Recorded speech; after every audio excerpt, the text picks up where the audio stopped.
are dealing in the toughest and saddest of times. You cannot not be moved by what we've seen. We cannot not be moved by what we've seen, and we cannot not be moved by the abrogation of our leaders in seeing what we've seen and their silence. Shame! Shame! Shame, Elbow, shame! We're not going to forget, Elbow. We're not going to forget, mate. You've relied on our vote, you've taken it for granted. We cannot see a man hold up his own child headless. We cannot forget of 2,000-pound bombs the size of a Volkswagen being dropped on a tent city. A tent city.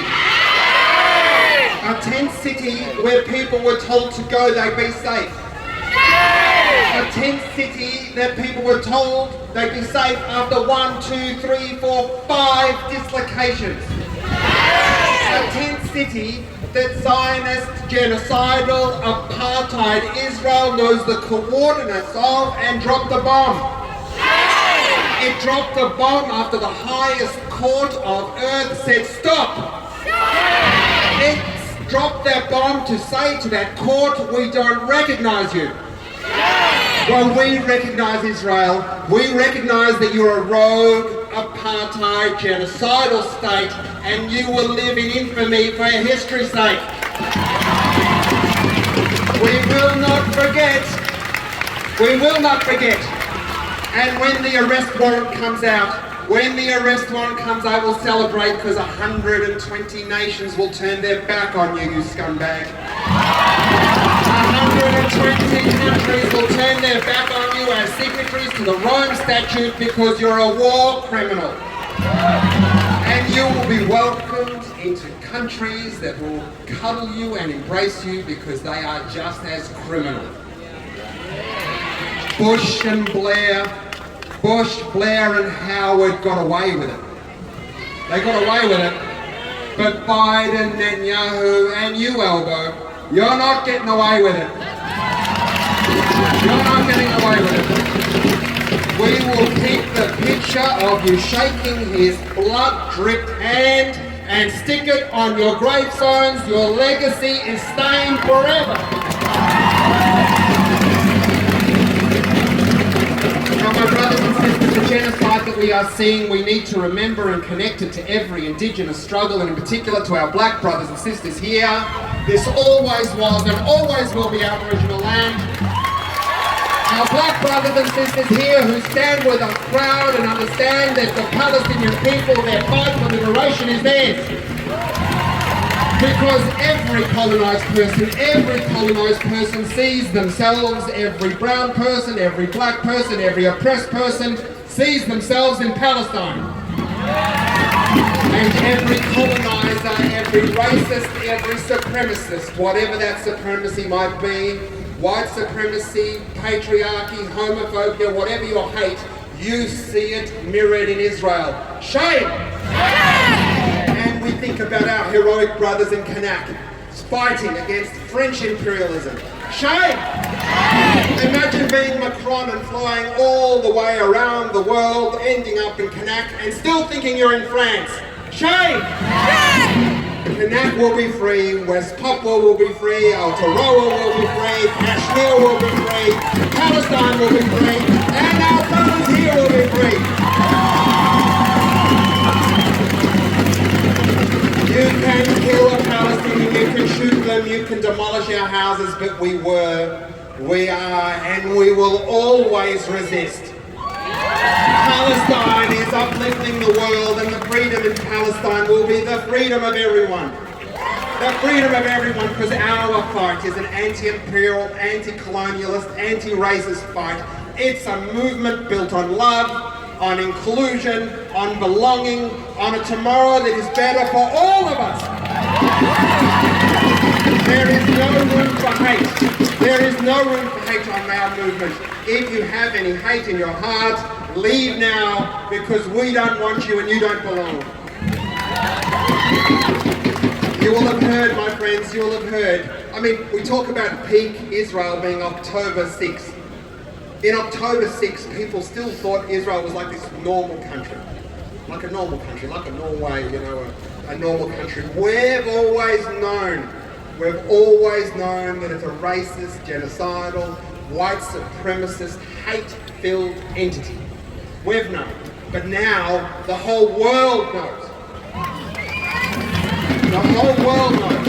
And there's no going back, Israel. There's no going back. Israel, a few years ago, when the ICC prosecutor, a fantastic African woman, ICC Bensouda, the investigator there, she was talking about finding that Palestine had a right, because Palestine has acceded to the Rome Statute, that there was actually, that the court had jurisdiction in Palestine.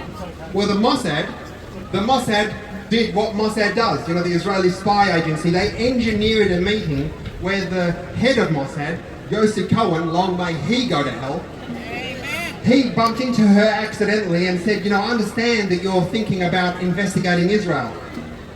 And he said to her, it's reported, he said to her, you should help us and let us take care of you. You don't want to be getting into things that could compromise your security or that of your family. This was 2 years ago when Israel was still using smoke and mirrors and hiding in the back rooms. You have been exposed, Israel. The friends of Israel have been exposed. You are rogue. The ICC is coming out. The warrants are going to be issued. Your isolation is going to continue. And it's our job to amplify the isolation. It is our job to amplify that isolation. And you should get energy. You should get energy from the fearlessness, the unbroken spirit of the Palestinian people. That's right. The unbroken spirit, the resistance of the Palestinian people. 8 months later, with hell and fury directed of them by an entire and complicit West, militarily, diplomatically, media, money, everything that could throw at Israel to help it smash the Palestinians has failed. Unconquered, unbroken. It's our job to take that energy and that spirit and continue the isolation of apartheid Israel. It doesn't belong at the Olympics. It doesn't belong at Eurovision. It doesn't belong here. It does not belong. And let us be clear, if you ever get into that diametric, Israel's got a right to exist. States don't have rights, humans have rights. Human beings have rights. And if a state had one right, it is a duty to protect its citizens. That is one thing it might do, but no state has the right to exist, and certainly not a genocidal, racist apartheid state. Get energy, my friends, from the Palestinians, from the encampments. Get energy from the public service workers. Public service workers who signed, initially only 300 had the courage to sign an open letter. It's now 1,500. 1,500 public servants who said, shame! France, scumbag France, who Macron came all the way across into the Pacific to still be in France to oppress the Kanaki people. France said to Israel, you can't participate in our weapons fair.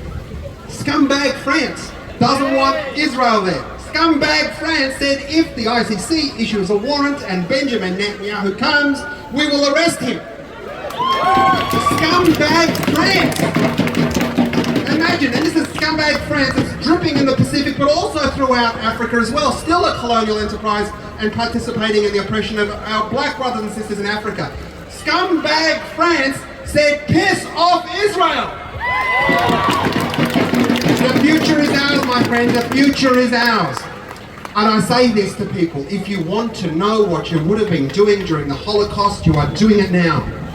You are doing it now. If you can sit by and watch your people get murdered, slaughtered, killed, every hospital, school, piece of infrastructure destroyed, if you can sit at home watching the footy, drinking a beer, going out to the shops, with no care for humanity, shame on you. But you are on the right side of history. You will know when Palestine is free that you did your bit.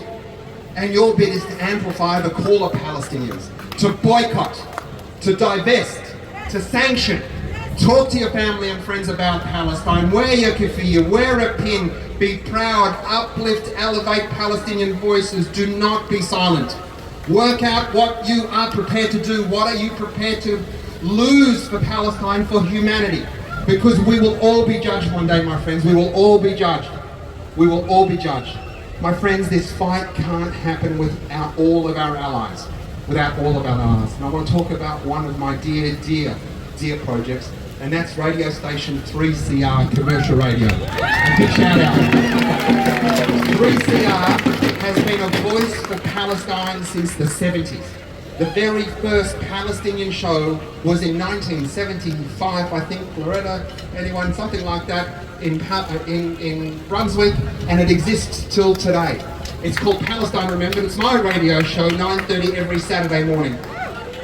3CR is a true ally, and let me tell you what that means. They uplift Palestinian voices, even at cost. Even at cost. There's an ASIO file on 3CR because it was called Terrorism Radio in the 70s. That's 2 phone books thick, but they have not buckled. Have not buckled. They're funded every year.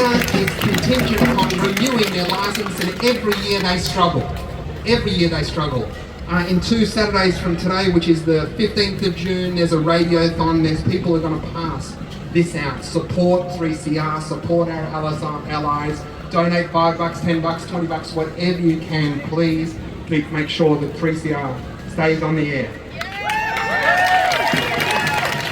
My friends, I'm just about to finish up, but I can't thank you enough. I've been on a Australia-wide tour for Palestine, and it's something I could only ever have dreamed about.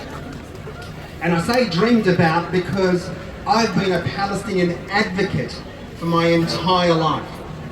My entire life I have advocated for justice and humanity for the Palestinian people, and no one listened. No one listened. Because why would you listen to somebody? Politicians, the media, people in power don't listen to somebody with no power. Palestine had no power. But Palestine has power now, and it's because of every one of you. They cannot ignore us anymore. There is no more ignoring us. So when you go out in pride. When you vote for Palestine. When you speak for Palestine. When you rally for Palestine. When you're out, be Palestine from the river to the sea. From the river to the sea. From the river to the sea. Big jail, Albo. A real big jail. Because there's a lot of us you're going to have to imprison. You can colonize our land. You will not colonize our words. Free Palestine!